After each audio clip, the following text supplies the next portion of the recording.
Distinguished guests, Charter Trustees, ladies and gentlemen, please be upstanding for the worshipful the Mayor of Bournemouth.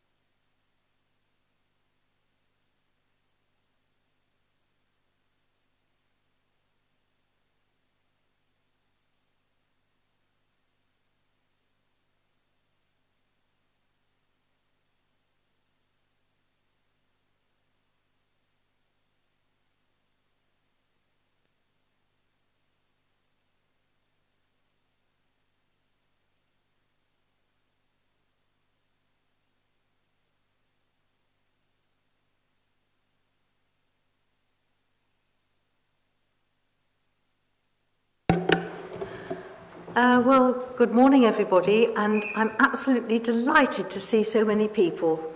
It's very good of you to come. I see lots of members of the public, friends of both mine and George and other people, and welcome to everybody, and a special welcome to the Charter Trustees, and I'm pleased that so many have been able to come today.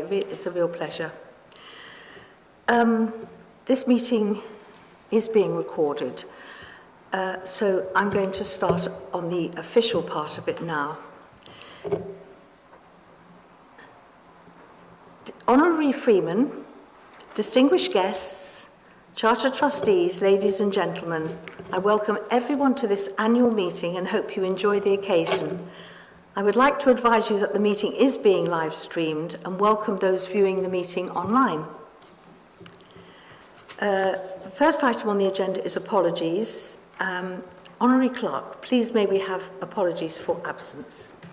Thank you, Madam Mayor. Yes, apologies have been received from Councillor Cameron Adams, Councillor Hazel Allen, Councillor Marcus Andrews, Councillor Stephen Bartlett, Councillor John Beasley, Councillor Adrian Chapman-Law, Councillor David Brown, Councillor Olivia Brown, Councillor John Challoner, Councillor Bobby Dove, Councillor Michelle Dower, Councillor Jackie Edwards, Councillor Dwayne Farr, Councillor Jeff Hanna, Councillor Lisa Northover, Councillor Karen Rampton and Councillor Kieran Wilson.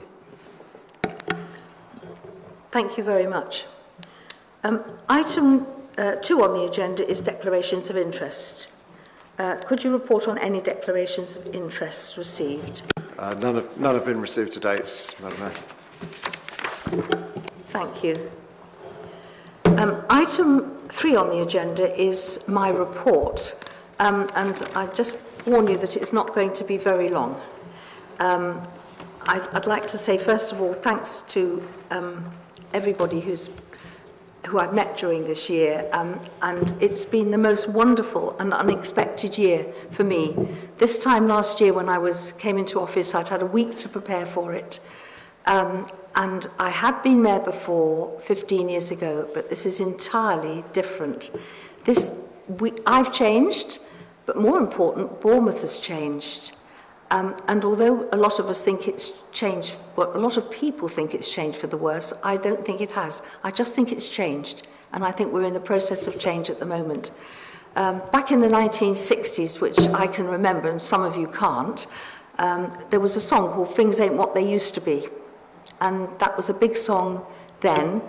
And things ain't what they used to be. Back then, everything changed in the 1980s, from Bournemouth being a 100% 2-week sit-on-the-beach tourist town, with the advent of the BIC, which brought so many conferences to Bournemouth, and then the big financial institutions, not least Chase Manhattan, which is now JP Morgan, and the others that followed. And that changed everything for Bournemouth. It changed the whole raison d'etre of the town and the way it ran.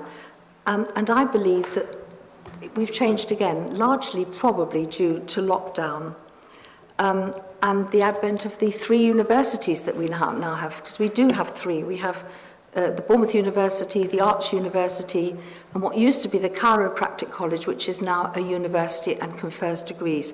So the town has changed and is in the process of changing, and we're no different to any other town in the way that our town centres are changing and our shopping ideas are changing. And I think What has changed that's impressed Michael, who is sitting over there, my husband and consort? What's changed so much is the demography of this town, and it's been amazing to see it. We've got communities here, large communities who are very, very active. We've got communities of a lot of people from India and the Indian subcontinent, from all over Africa, and in particular from Ghana and Nigeria. Big communities from the Philippines, from China and other Far Eastern countries, and Polish, Portuguese and Hungarian, and unfortunately for them, Ukrainians who aren't necessarily here from choice, but because the war has made so many local people invite people here, and they're doing, those communities are all doing a fantastic job looking after themselves. The Indian community particularly, I think there's not been a week gone by when I haven't gone to a function involving dancing and singing and food and prayer. It's been so interesting, and they bring so much to our town. All these communities have changed Bournemouth for the better, in my opinion. And they bring with them, of course, different religions. And I've been involved during this year with so many different religions and been along to their services or their special events. I've just written down here the Hindu community, the Muslim community, Sikh, Jewish, Buddhist, and of course the various Christian denominations. And it's been a delight to see how much work all these communities are doing to look after themselves and to look after their people and to ensure their welfare. And at the same time, integrating into Bournemouth life and expecting their children to go to school and to behave. And I'm just so hopeful for the future. It'll be different, but it's amazing. And it'll bring a lot of life and colour and interest to us all.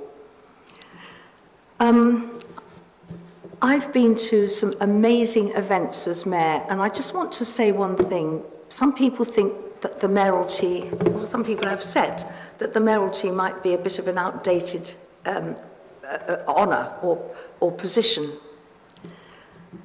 It might be in the minds of some people who are busy working in the town hall, but actually for the people in the town, especially the people who do so much amazing work for charity and for other people, their work being acknowledged by the mayor is really, really valued and important to them. And it's something, you know, if the mayor's coming along, it's not me or my successor, it's whoever happens to be the mayor. People are doing amazing work. They're doing amazing work with food, providing food for people, beyond anything I could ever have imagined. There are organisations who are growing food, and when they've grown the food, they give it out. There's people providing beehives on the roof of the Sovereign Centre in Boscombe, with bees buzzing in and out. I mean, if any of you who know Boscombe, it's really an amazing sight to be seen. There are wonderful people who are committed to collecting food, the food which is left over at the end of the day from the small supermarkets, and they lay it out on trestle tables in massive halls, and they collected 3 times a week. In the evening they go to the little supermarkets, collect the croissants and the pizzas and the stuff that they can't sell, that can't be sold tomorrow, and it's all laid out and it's available to anybody to come. They don't need proof of poverty or proof of need. They can come. There's one particular church that we went to, which is in Winton, and the queue is round the block every day. There was so much food on those tables, meat pies and, as I said, pizzas and croissants, and a carrot with a little brown mark in it, and masses and masses of food. And people need it. In Winton, it was a lot of students. There were a lot of students who came along and picked up dinner for the next couple of nights, a lot of young families, a lot of people who came in and sat down and enjoyed their food there and a bit of company, lonely people, absolutely fantastic. And there are a lot of other people who give their time helping others. So 2 of the memorable things that one of the most memorable things is a tennis club in Southbourne. Every Saturday afternoon, the coaches, the young coaches, give up their time to coach adults with learning disabilities in tennis. Well, the people who are being coached, the players, just adore it. And I had to give out medals. It was the end of year medal celebration, and I had to give out those medals. And the joy and pleasure for those people, for those participants, was just amazing. I got more hugs on that day than I've had in my life, I think. It was absolutely astonishing. And I just think those young men giving up their every Saturday as a commitment to do that right throughout the summer, those young coaches, I think they're just brilliant. And they're just two or three of many all around the town who do so much wonderful work with people. And it has been an eye-opener. I couldn't have done this job without a wonderful team who's helped me. I'm going to start with our clerk, honorary clerk, Chief Executive Graham Farrant. Thank you, Graham, for his assistance and wise words and everything he's done to help me. And to all the mayoral team, especially to Hazel, who's the Mayor's Secretary, and Carolyn, who's the Mayor's Secretary, and to Neil, and to Richard. I don't know if Richard's here. Oh, he is here. Hello, Richard. Thank you, Richard. They've been very kind to me, because it's a big shock to step from being Mrs. Nobody into being this rather formal role with all its rules and regulations. And they've been great guiders. Thank you very much indeed. I don't think I've always been the most easy mayor, but they've done it with patience and forbearance, and thank you very much indeed. To the team of mace bearers, Jeff, who's the mace bearer standing at the back, and Mike, I think he's here today somewhere. Yeah, Mike and Chris, I've seen him around somewhere. They've had a very difficult year this year. They've lost 2 young colleagues during the year, which has been very devastating for them. And they've managed to keep a cheerful face. Well, the whole team has lost good friends who they've worked with over many years. Mike, who's here standing at the back there, and Chris, who I'm not sure if he's here today, they both stepped in this year at the last minute as sort of temporary replacements. They've both been mace bearers in the past, and they're both retiring today, which is going to make the mayoralty the poorer, because their wealth of knowledge and their experience and their courtesy and kindness is going to be much missed. I gather from what they tell me, they're going to go off into the sunset on a cruise together. And beware the ladies on the cruise, Mike, that's all I can say. I think you're going to have a wonderful time, and I wish you well in your retirement, and Chris as well.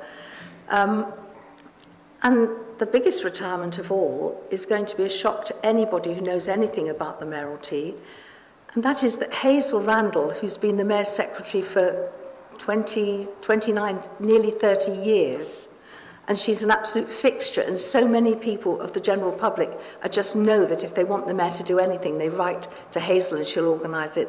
And she is retiring next week at the end of May, and she's done a most amazing job for the mayoralty.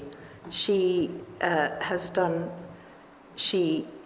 likes things to be done in a proper manner, and that's important.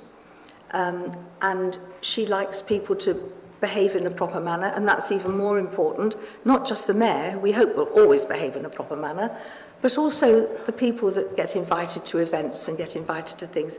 Hazel will be much missed. She's a fixture and fitting. She's outlasted most of the people in this room, not me and not Michael, but I think most of us here will miss her very much. And Hazel, I don't know if where are you sitting? Oh. Hazel, you're going to be sorely missed, though I don't think she would have thought that, because we sometimes had our moments, but nonetheless, you're going to be sorely missed, because her knowledge is encyclopedic, and she cares very much about Bournemouth, and she will be much missed. Hazel being...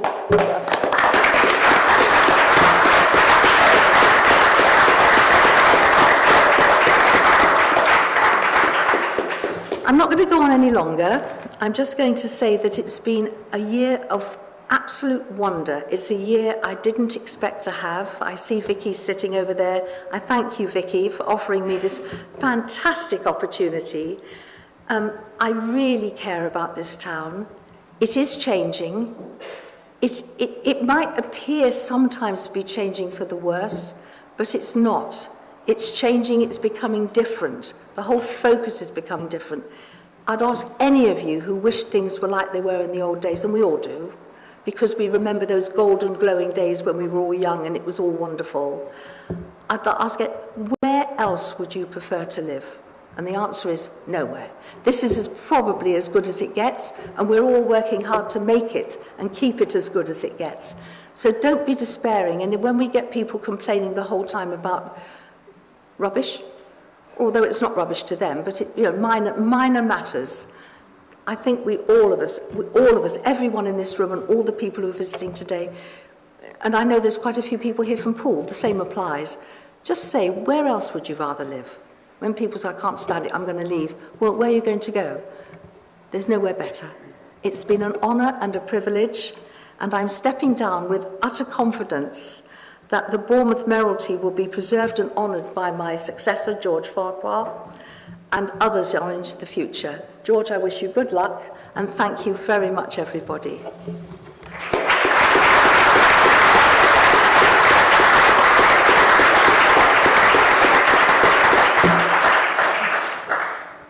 Apologies, it probably was a little more than 2 minutes, but because I got carried away. Apologies, I won't do it again because I won't have the opportunity.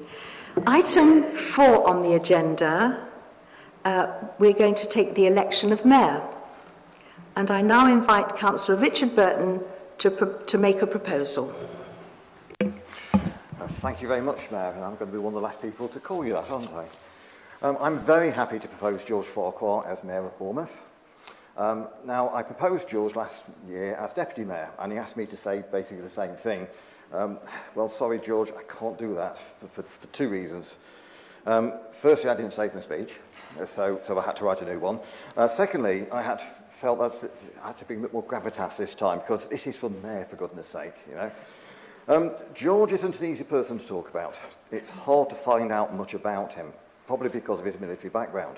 He likes to keep a lot of details about himself a mystery. I started by looking at his Facebook page. I had the idea I could quickly scroll back a couple of years and find out when he moved to Bournemouth and a bit about his life before being a councillor. Well, after 2.5 hours, I got back to Christmas last year, so I needed another plan. So I had to get a bit more help, and I asked a few people, and I know a few people in the room who did help me out with that. George was born in Scotland and grew up in a croft in Aberdeenshire. He joined the Territorial Army and had 15 years service, rose through the ranks from rifleman to captain, and picked up some parachute wings on the way. Now, those of you who understand a bit about military things will know that a rifleman is what his regiment called a private, and a captain is an officer rank. A rare occurrence, become an officer from the soldier ranks. Other jobs that he did included groundkeeper and gravedigger. The main reason that George is so good at digging holes for himself and other people. When he moved to England, he had other jobs, including project management and systems implementation, and ended up in North London in a relationships manager for an American medical device corporation. Again, examples of him moving up through the ranks, whatever he did.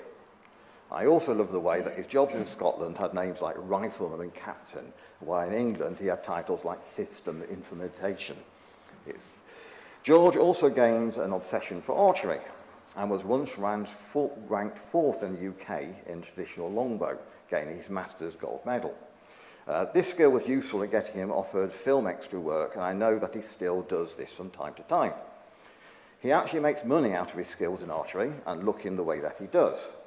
And he does need to spend some time and effort maintaining his look. I didn't find out what films George had been extras in. I tried, but I couldn't. But I would like to set a bit of a challenge to members of the Charter Trustees today to finding out and dropping the names into speeches over the next year of films that George has been in. George, you can start in a minute. In 2011, George moved to Bournemouth because, and this is a quote that somebody's given me, when you spoke or smiled to someone in the street, they spoke and smiled back. That says a lot about people of Bournemouth, but it also says a lot about George. In 2019, George was elected to the new Bournemouth, Christchurch and Poole Council, representing Boscombe and Boscombe East and Postdown Ward. In his first year, he held the position of Vice Chairman of the BCP Council and had the highest attendance of any councillor. This attendance doesn't include all those meetings that he was just in attendance. I remember virtually every meeting I attended, George was there. You would look behind you when there was no one, and a minute later there was George, somehow getting in without anybody noticing. Another bit of his military training. One thing I have noticed since the rumour of George becoming mayor is that Bournemouth is often referred to as Boscombe, and I was thinking that might be related. The Mayoralty and Charter Trust are non-political, so I'm not going to bring politics into it. However, to be the mayor, you need to be an elected councillor, and most of us are affiliated to a political party. George is a Labour councillor, and the first Labour mayor of the Charter Trust, and I think maybe only the second Labour mayor of Bournemouth in history. No? Okay. But definitely the first for the Charter Trust. The first Labour mayor of Bournemouth, Alderman J.G. Empson, was elected in November the 10th, 1941. There was a very different time then. To start with, Bournemouth was in Hampshire. There was also rumours that Bournemouth might be invaded. And it was suggested that his election was only because it was believed that if this happened, that the mayor would get shot. Thankfully, this is much less likely now. Relationships have improved between Christchurch and Poole and Bournemouth. Yeah. I would say that these rumours weren't true, and he just like George, he had been selected because of the great respect and esteem in which he was held by all his fellow councillors. One thing that we should all know about George is all his volunteering that he's involved in. When he got a house with a garden, it allowed George to rescue an ex-racing greyhound. This led to George to get involved in campaigning and activism to have an end to greyhound racing. Having now rescued 3 greyhounds, it's still 3, he said he can't imagine life without a greyhound in it. I too have a dog, and out walking she often goes and says hello, in the only special way that dogs do to other dogs, and she quite likes greyhounds, and I often spend time talking to their human servant. If you mention George, everyone knows him and is campaigning for greyhounds. George also volunteers at a special needs school, a local hospital, earning a 10-year recognition certificate, helping shielding residents during COVID. George now mainly volunteers for an organisation helping the homeless and those at risk of homelessness with their animals. He's also got into running as a way to raise funds for various charities. If we elect George today, he will be, I think I have got this one right, the 111th Mayor of Bournemouth. That is the 11th if you're a Hobbit. Were you in that film, George?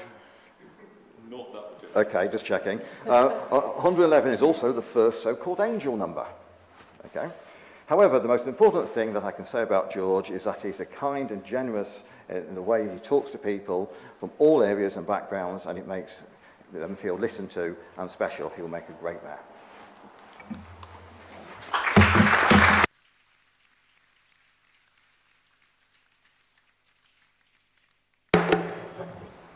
Thank you, Richard. And I now invite Councillor Eleanor Connolly to second the proposal.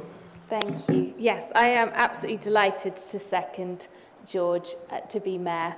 I think I want to reiterate everything that's been said already about why he would be so well suited to the role.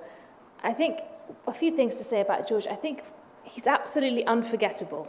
So everybody in Boscombe that you talk to knows George. They recognise him, they remember him, not least because he's often compared to a Wookiee, as he'll be the first to say. But he's so familiar. Everywhere you see him, he's out walking the greyhound, picking litter, and everybody knows him and recognises him.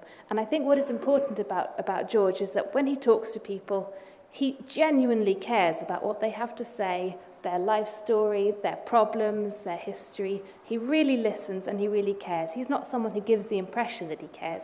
He really, really does. And people feel that about him. I'm lucky enough to to be his ward colleague in Boscombe East and Folkestone. And I have the privilege of being able to see everything he does behind the scenes.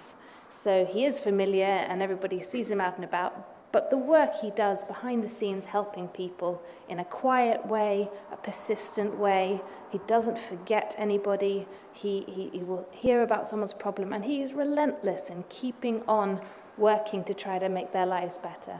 And it's been a real privilege for me to be able to see that. So he lives what he practices, what he preaches. He practices exactly what you think he would, and it's been an absolute pleasure to see him and to be able to work with him. And it's been a real, I've been very, very lucky to be his colleague and to learn from him and to have his support since becoming a councillor. So he's absolutely unforgettable. He genuinely cares. And I think he will be such a wonderful mayor to represent Bournemouth. And as you say about his volunteering, he will be able to be that outreach and that contact around the community and make volunteers understand that he really appreciates what they do, he practices it well, and we'll be very, very proud to have him as our mayor. So thank you very, very much. Happy to second that.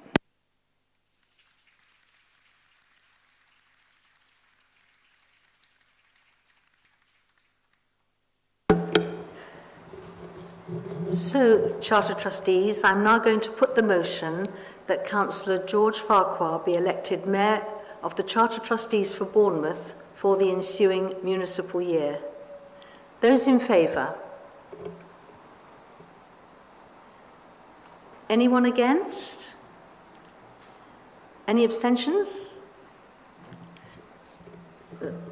I'm delighted to say that vote is carried, and I declare the election of Councillor George Farquhar as Mayor of the Charter Trustees for Bournemouth for the ensuing municipal year has been ratified. The Civic Party will now depart for a few minutes to allow the new Mayor to robe, and I say goodbye as Mayor of Bournemouth.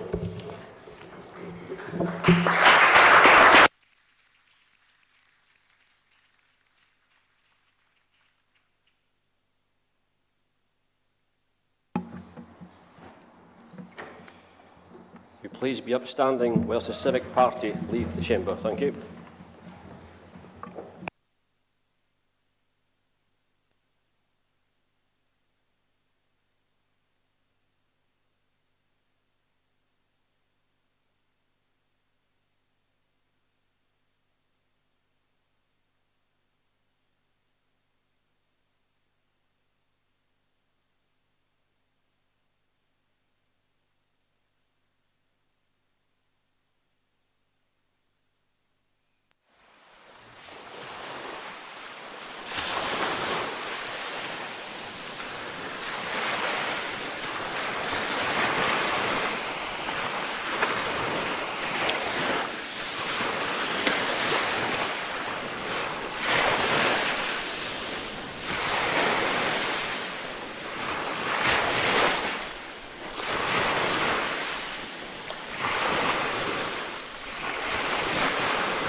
Distinguished guests, Charter Trustees, ladies and gentlemen, please be upstanding for the worshipful and the new Mayor of Bournemouth.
Well, who thought this day would come? But the next order of business is that I have to read and sign the declarations of acceptance for the office. And I think the honorary clerk has said piece of document. Thank you.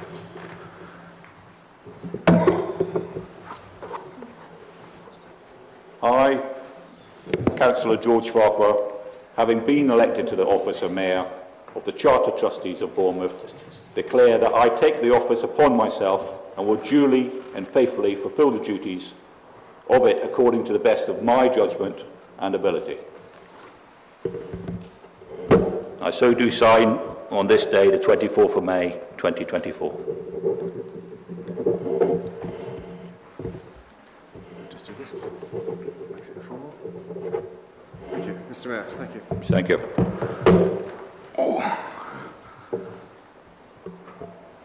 Well, we're not going to mess around because now the formalities are out of the way. We're going to go straight into my speech. As many of you know, I don't prepare speeches in advance. I normally read the room as I find it. I found that that served me quite well in the past, so I'll carry on doing that. But please let me welcome family, friends, ladies, gentlemen, honoured guests all. I would like to thank, first of all, my proposer, Councillor Richard Burton. What a great friend, and I had to wipe away a tear or two as my secrets were revealed, and my very, very grateful thanks. Thank you, Richard. And obviously to my ward colleague, Eleanor. She speaks so eloquently, as ever, and it's been a real pleasure serving the last year with yourself in the ward. I've got some announcements because I'm very prone to forget if I don't get them out of the way first. I normally remember to call the raffle at the end, but I want to make sure that we get my announcements out of the way. So I'd like to welcome my friend David Alton, Major David Alton, to the chamber, and he will serve as my mayor's chaplain for the mayoral year. I had the opportunity to meet for my youth escort, leading cadet Lizzie Jones. She serves with the Bournemouth Sea Cadets, and I'm very honoured that she is here today in a very fine and magnificent uniform. Also, I've got Zara Oscarthorpe, and she will be my mayor's guide. Now, I was delighted to find that I can have a mayor's guide, but also a mayor's scout as well. And it's a case of I've had the opportunity before to partake in some of the events and activities that the guides have, and I've got very fond memories of those events, and I look forward to coming to see your troop, and I hope that you'll wear the mayor's sash with pride. My chosen charity was touched upon earlier by Richard, and thank you very much. My chosen charity for this year is Every Poor Matters. Every Poor Matters is a charity I found my way into about 3-4 years ago, during COVID in fact, and they fulfil a niche within the within the need for those that are homeless or at risk of homelessness who have pet animals, particularly dogs, but also cats, some hamsters, rabbits, and even an odd lizard or two. It may seem an odd charity to choose, but it is particularly, when I say niche, it's something which is overlooked, that family companions in the form of beloved pets are at risk in these days, whereby evictions, homelessness is on the rise and is continuing to blight our communities and affect people very personally. So for that charity and to be able to help them very much directly with their animals is very moving to me, and I'm glad to actually nominate it. I would like to thank Councillor Anne Filer to the side of me. She's going to be a very tough act to follow. Her workload is absolutely tremendous. It's been a phenomenal year, seeing the number of engagements, and she's left me very little to do as a deputy mayor. But everywhere and every piece of feedback which I get is that she carries herself with such dignity and aplomb and an easygoing grace that the office of the mayor has been very valued to have her for the mayor in the last year. So thank you very much, Anne. And I can't think of a better deputy to have at my side for my coming year. The role of the mayor, some people ask me, what does it actually do? In fact, I was asked in a car just today by Isabella, who's joining me as an honoured guest today, only 9 years old. What does a mayor do? I didn't really have an answer for it that didn't sound a little bit flippant. But essentially, it is, as the first citizen of Bournemouth, obviously the honorary clerk to my left here serves as a second citizen for Bournemouth, Christchurch and Poole. But we're here to actually identify the office of the mayor for Bournemouth and the number of decades that it goes back. And essentially that is the role of the mayor, is to continue the tradition and the ceremonies of the office itself. The individual will bring a particular brand to it, but it's to maintain that continuity throughout the towns. And I'm delighted to be able to take it up on behalf of the people of Bournemouth. Talking about traditions, there's a variety of traditions. Hopefully I resurrected one today. I hopefully that amongst our Charter Trustees that you see robed in front of you, they may well have had a sweepstake on how long this speech will last. I've absolutely no idea. Sometimes I only turn up at events myself because I have no idea what I'm going to say or how long it's going to take. So buckle in, we may be here sometime. I am aware, however, we've got lunch at 1. Talking about traditions, I had a little swing through the internet, and I discovered that up and down the country, different towns have different traditions. And the one which caught my eye was in High Wycombe. Now, in High Wycombe, they have a weighing-in ceremony and a tolling out ceremony for any mayor that's elected. Reading more, I went, well, what's that all about then? Weighing in, is it like with the horses? And that's exactly it. Back in the 17th century, or the late 17th century, a particular mayor of the town of High Wycombe, who will remain nameless, was taken with drunkenness and misbehaviour, and caused such outrage within the town that has been an incumbent, that when he parted ways as the mayor, they decided to actually weigh him, and to see how much girth he had gathered at the cost of the public purse. And that tradition they've carried on through since. Now, I'm not suggesting that I'm going to have a weigh-in and a tolling out, and by tolling, it is very much the tolling of the bell for the mayors, and the bell will toll for those mayors which, in the view of the town, haven't served their town well. So, to avoid the tolling of the bell, what I'm going to do is I'm going to make sure that I share with you my weight on this very day, And in a year's hence, when I step down from this role, I'll weigh myself again. Now, interestingly enough, I weigh myself in kilograms, because I have no idea what kilograms is. I'm of an imperial nature. And I weighed myself on and off over the last 2 weeks, and the average weight was 99.4 kilograms, which I then converted into proper money and was shocked and stunned and a little dismayed to find it's 15 stones and 9 pounds. So you can hold it to me that if you see me at any of these events and I'm eating too many boulefonts or canapes, that ease back, George. Don't forget for who the bell tolls. Talking about traditions, I was reminded, and I thank you very much for revealing some of my secrets, Richard. I was reminded of a tradition within the military, which seemed to set the occasion very well, and how traditions come about. There was this camp commandant, and he was new to the role, taking over a camp that a variety of different regiments would serve in for a number of years, and then another regiment would come in. And so he was inspecting the camp. Not unlike myself, I like to wander around by myself and just observe how things work and what people do and how the organisation comes together. And he came across this ornamental bench, very elaborate ornamental bench, and on guard were 2 soldiers on either side of the bench. And they had their polished boots and their shiny belt buckles, and they had their rifles and their bayonets fixed. So being a new camp commandant, he went up and said, well, why are you here? Why are you standing guard over this bench?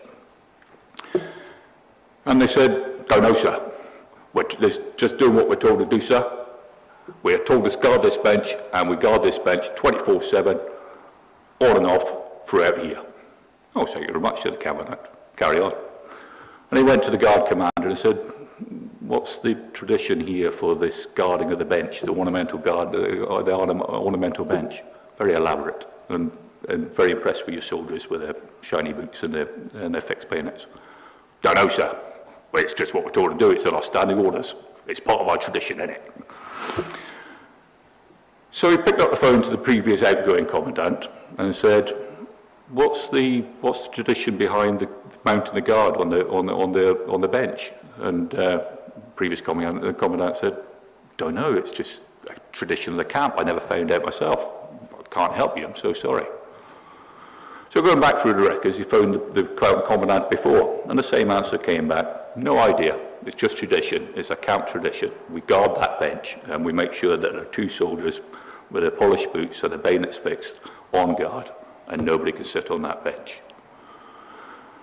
So this went forth and back and forth for a variety of previous commandants until eventually he got across the old general, retired, on the phone. And he said, you're my last hope.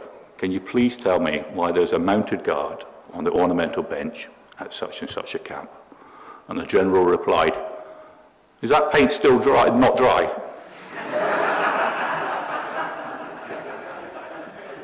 So, in summary, sometimes traditions are what you make of them, and sometimes traditions are unknown. But I hope that I will perhaps form some traditions myself, whereby my next mayor, or Bournemouth's next mayor, perhaps will follow them on. Talking about previous mayors, it beholds me to mention those greats. And some of you coming through the building today may have seen the black and white photos of mayors of years gone by on the lower ground floor, just outside the mayor's parlour. And they're all in black and white, even the modern ones, and there's a variety of facial hair. I considered modelling some mutton chops or some sideburns for this particular event to pay homage to them. But they stare down at you, and sometimes it's lost that they fulfilled or had the honour of fulfilling this role of mayor before you, and that they were simply human beings trying to do their best by their neighbours and by the people and the town of Bournemouth. And one of those, obviously well known to everybody in this room, I anticipate, is Merton Russell Coates. Merton Russell Coates was kind enough to bequeath to the town his house that he built for his wife Annie, which is now the Russell Coates Museum. And for those of you that are joining me at lunch, we will actually walk past the Russell Coates Museum, or it is opposite the entrance to the hotel. And I've waxed lyrical in this chamber before, in my other role as a backbencher, about the merits of the Russell Coates Museum and how significant it is to the people of Bournemouth. I did perhaps spend a little bit too long on the ornateness of the lavatories, which are absolutely magnificent, as I said before. For those of you that haven't had the opportunity to visit the Russell Coates Museum as yet, I do commend it to you, particularly visit the lavatories with their ornate tiling.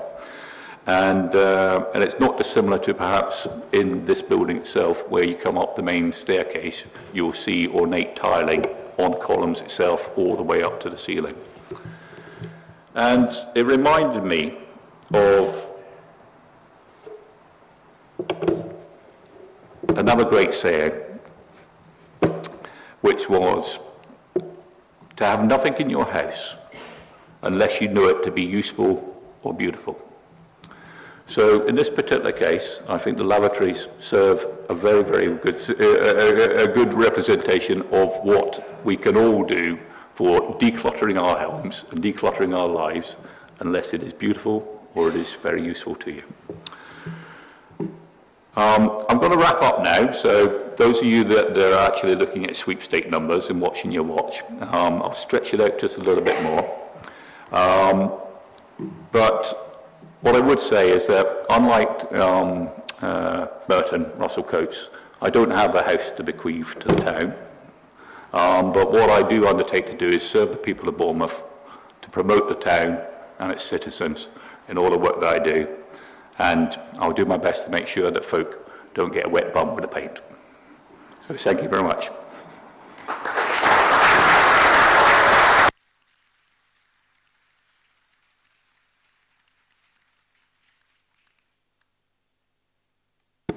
Thank you very much, very kind. We will now take item 5 on the agenda, which is the election of the Deputy Mayor. I now invite Councillor Lawrence Williams to propose Councillor Anne Filer. Thank you, Mr. Mayor. Councillor Anne Filer has always lived in Bournemouth and really loves our beautiful town by the sea. Anne served as mayoress to her husband Michael when he was mayor of Bournemouth in 1984, and subsequently served herself as mayor in 2007-2008, making history by being the first couple in Bournemouth to have each served as mayor. Today, she's made history by ending her second term as Mayor of Bournemouth. Anne has served us well. The mayoralty's been in very safe hands for the last 12 months. Anne's always been very active and has served on a variety of communal associations and charity committees. She's been a brilliant ambassador for our town and left each event wiser than when she arrived, meeting people from all walks of life, as you heard, and across all religious barriers.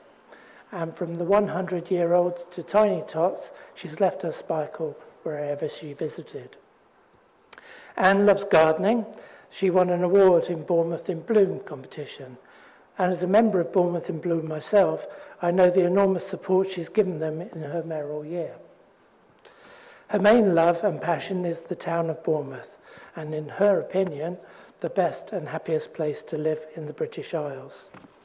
Mr. Mayor, it gives me great pleasure in proposing Anne Filer to be the Deputy Mayor of Bournemouth for the municipal year 2024-25. Thank you.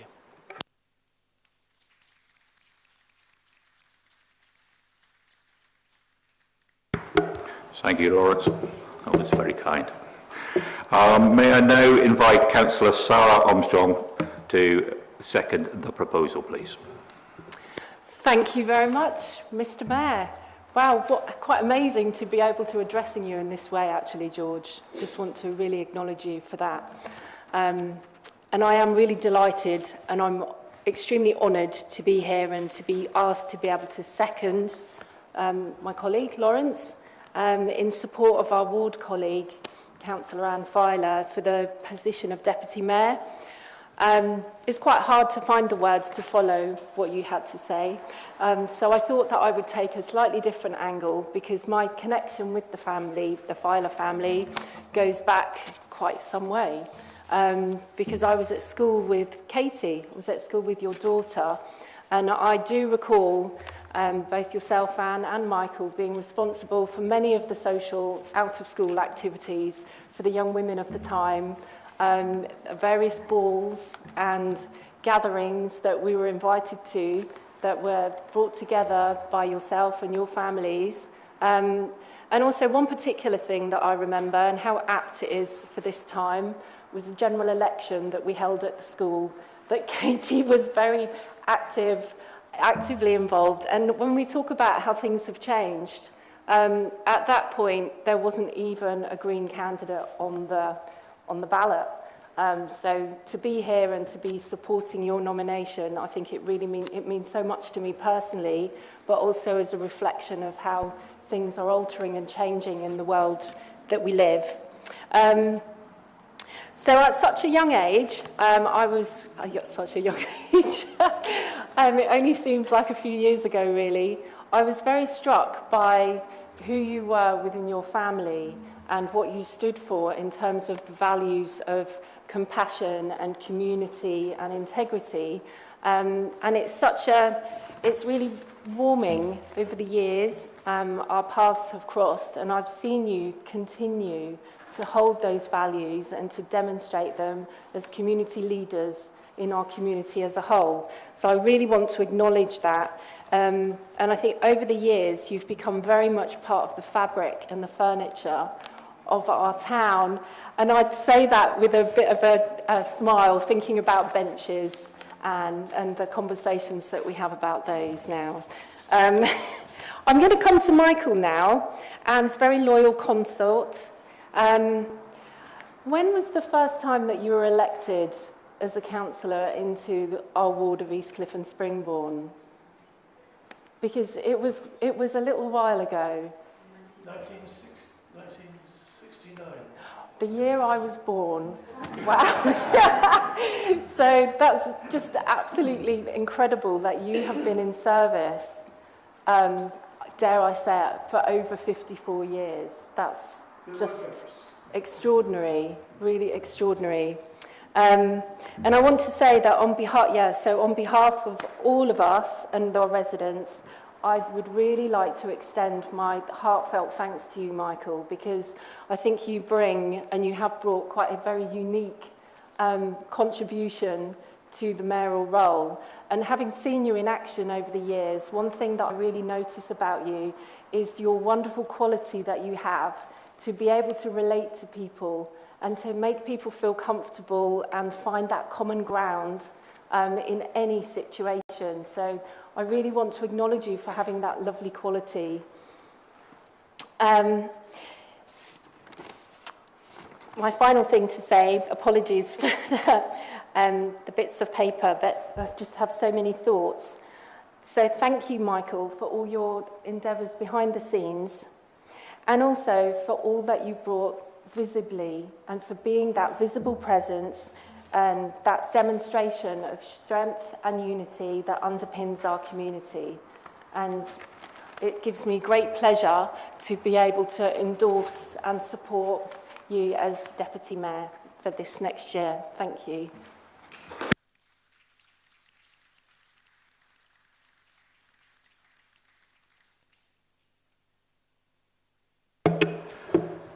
I now put the motion that Councillor Anne Filer be appointed Deputy Mayor for the ensuing municipal year. Those in favour? Any against? Any abstentions? Delighted to report that is carried, and I do declare the election of Councillor Anne Filer as Deputy Mayor for the ensuing municipal year. I now invite the Deputy Mayor to read and sign the Declaration of Acceptance of Office.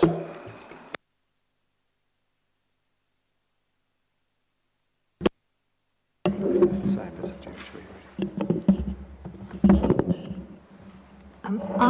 Anne Filer, having been elected to the office of Deputy Mayor of the Charter Trustees for Bournemouth, declare that I take the office upon myself and will duly and faithfully fulfil the duties of it according to the best of my judgment and ability.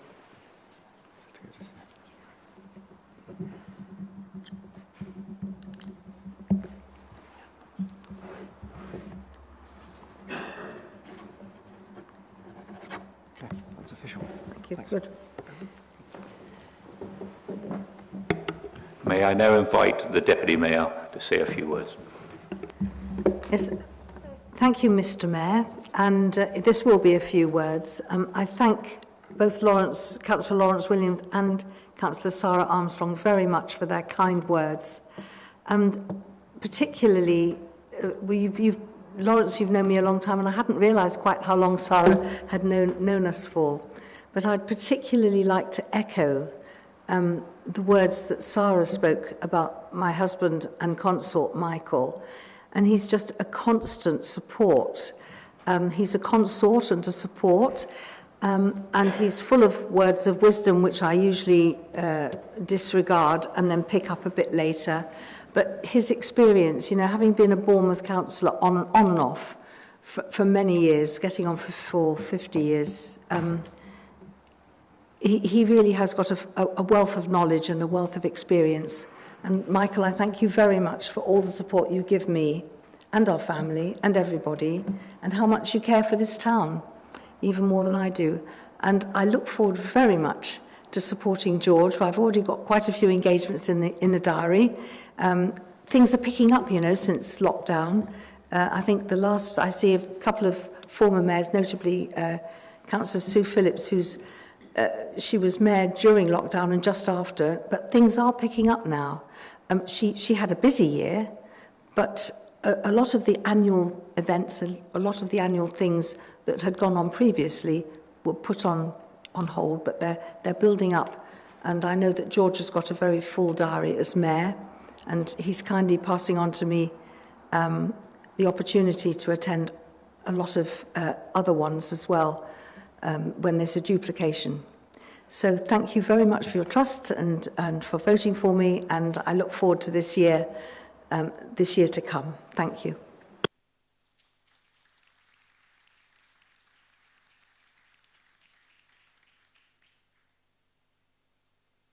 Moving along with the business, because the lunch is calling.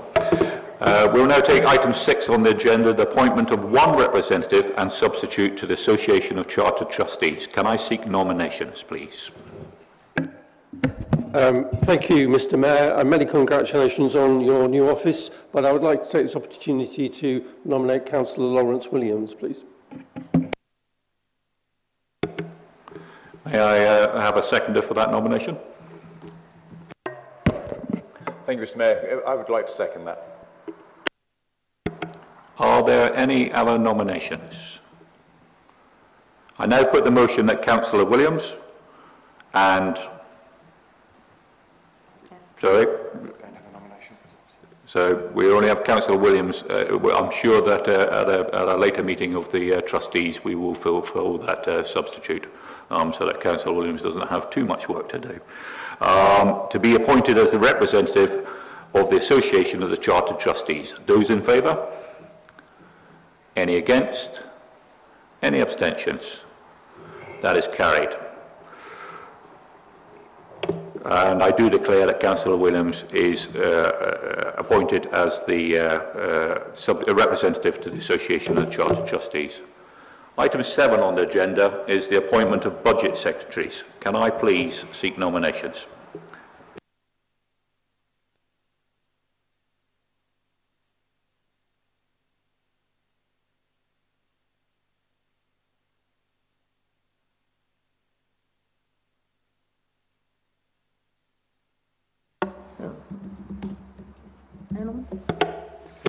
Yes. Can I nominate Councillor John Beasley and Councillor Lawrence Williams to be the budget signatories? And in my privileges of being in the chair, I will second those two nominations. May I now put the motion that Councillor John Beasley and Councillor Lawrence Williams be appointed as the budget signatories for the ensuing municipal year. Those in favour? Those against? Any abstentions? I do declare that Councillors John Beasley and Councillor Lawrence Williams be appointed as budget signatories for the ensuing municipal year. Item 8 on the agenda is to appoint a Charter Trustee to undertake bank statement verifications. May I please seek nominations?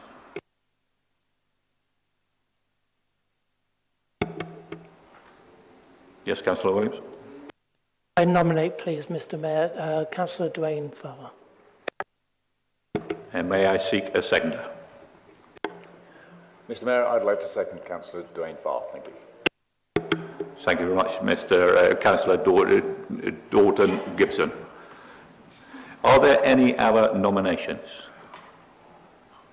I now put the motion that Councillor Dwayne Farr be appointed to undertake bank statement verifications for the ensuing municipal year. Those in favour? Those against? Any abstentions? That is carried. I declare that Councillor Dwayne Farr be appointed to undertake bank statement verifications for the ensuing municipal year.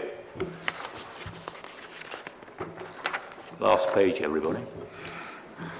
Item 9 on the agenda. This is where the Charter Trustees will agree the calendar meetings for the coming municipal year. The Charter Trustees are asked to consider the following arrangements for meetings in accordance with standing orders. These being the 17th of July 2024 at 6 p.m, the 23rd of October at 2024 at 6 p.m, the 30th of January 2025 at 6 p.m, and upon the 23rd of May 2025 at 11:15 a.m. Is there any debate?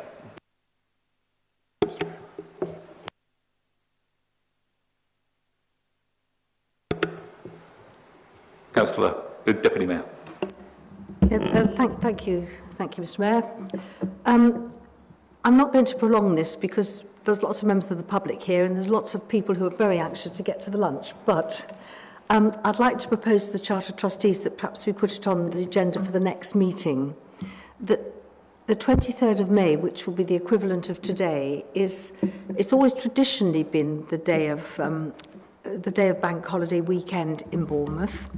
But we can see by the number of councillors who are unable to be here today, particularly those with young children, that it is also a day when people go on holiday now, because a lot of schools have an inset day today, the children are not at school, and people go off, they've got the chance to have a 10-day holiday.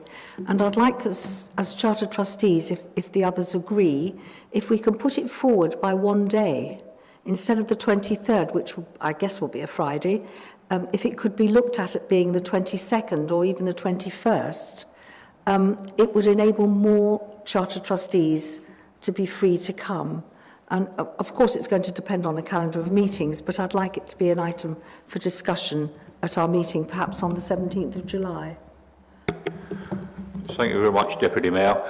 May I second that proposal that we discuss the date of the 23rd of May at the next meeting of the Charter Trustees. Can we have that by consensus? Any dissension? Thank you very much. I'll just note for those of you that have already updated your diary that the first meeting on the 17th of July is actually slipped, and the reason it's slipped because of the declaration of the general election. So it's a case of that we are now in what we call a pre-election period, so we thought it best, and I'm sure that the Honorary Clerk will make sure there's a note in the minutes that the next meeting of the Charter Trustees on the 17th of July is the date which is in the diary now. Thank you very much. Those in favour of the dates? Any against? Any abstentions? That is carried. I declare that the Charter Trustees have now agreed the calendar of meetings in accordance to the standing orders. May I just take the opportunity just to make a small adjustment to be noted in the actual minutes itself, is that we received apologies from Councillor Gavin Wright, and I would very much appreciate it if that could be noted in the actual minutes itself. And I'll also take this opportunity just before we conclude the business of the meeting to pass my personal thanks on to Hazel. As has been said before, she is an absolute stalwart, and her institutional memory is exceptional, and she's going to be a very sorry loss. And if I could have a round of applause again for Hazel.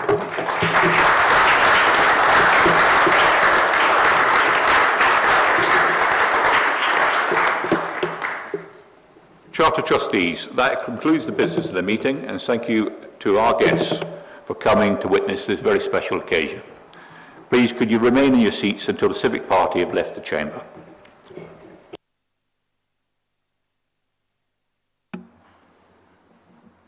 You please be upstanding whilst the Civic Party now leave the chamber. Thank you.